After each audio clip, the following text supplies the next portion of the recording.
महाराष्ट्राचे उपमुख्यमंत्री अजितदादा पवार साहेब आज सकाळी त्यांच्या निधनाचं दुःखद वृत्त हे वाऱ्यासारखं पसरलं आणि मनाला वेदना देणारी ही घटना आहे.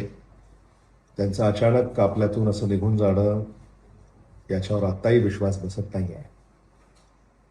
ते महाराष्ट्राचे लोकप्रिय नेते होते.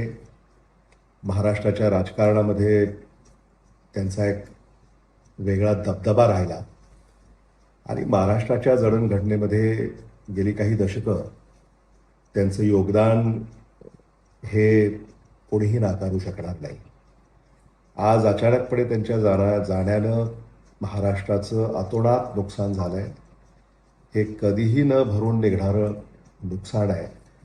कारण जेव्हा सामान्य माणसाला न्याय देणारी माणसं आपल्यातून अचानकपणे निघून जातात तेव्हा सामान्य माणसाचं कधीही न भरून निघणारं नुकसान होतं.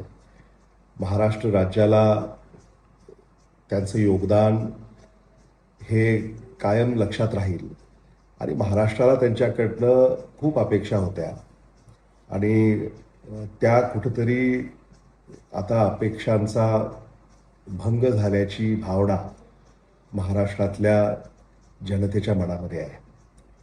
देशमुख कुटुंबियाचे आणि पवार कुटुंबियांचे जिव्हाळ्याचे संबंध हे गेली अनेक दशकं राहिलेली आहेत.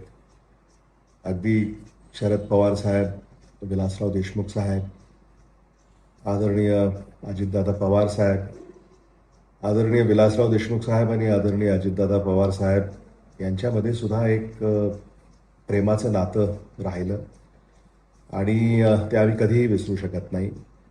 महाराष्ट्राच्या मंत्रिमंडळामध्ये मुख्यमंत्री उद्धव ठाकरे यांच्या कार्यकाळामध्ये उपमुख्यमंत्री अजितदादा पवार साहेब हे सरकारचं ते नेतृत्व करत असत आणि त्या सरकारमध्ये मला मंत्री म्हणून काम करण्याची संधी मिळाली आणि मी त्यांना उपमुख्यमंत्री म्हणून काम करत असताना खूप जवळून पाहिलं आहे. बारामतीवरचं त्यांचं प्रेम हे म्हणजे याचं शब्दामध्ये वर्णन करता येऊ शकत नाही आणि एकंदरीतच महाराष्ट्राच्या विकासासाठी त्यांची जी तळमळ राहिली, त्यांचं जे काही सातत्यानं प्रयत्न राहिला तो खरंच वाखाणण्याजोगा आहे.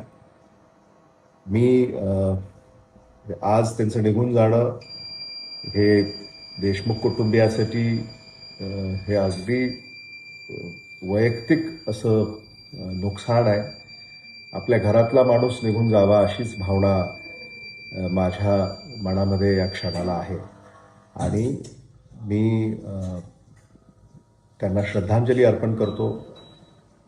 अजित पवार कुटुंबियाला मी माझ्या कुटुंबियाच्या वतीनं, माझ्या वतीनं, लातूरच्या वतीनं मी त्यांचं सांत्वन या निमित्तानं करू इच्छितो आणि पवार कुटुंबियाला हे दुःख सहन करण्याची ईश्वर शक्ती प्रदान करो हीच ईश्वरचरणी प्रार्थना करतो. ओम शांती शांती शांती.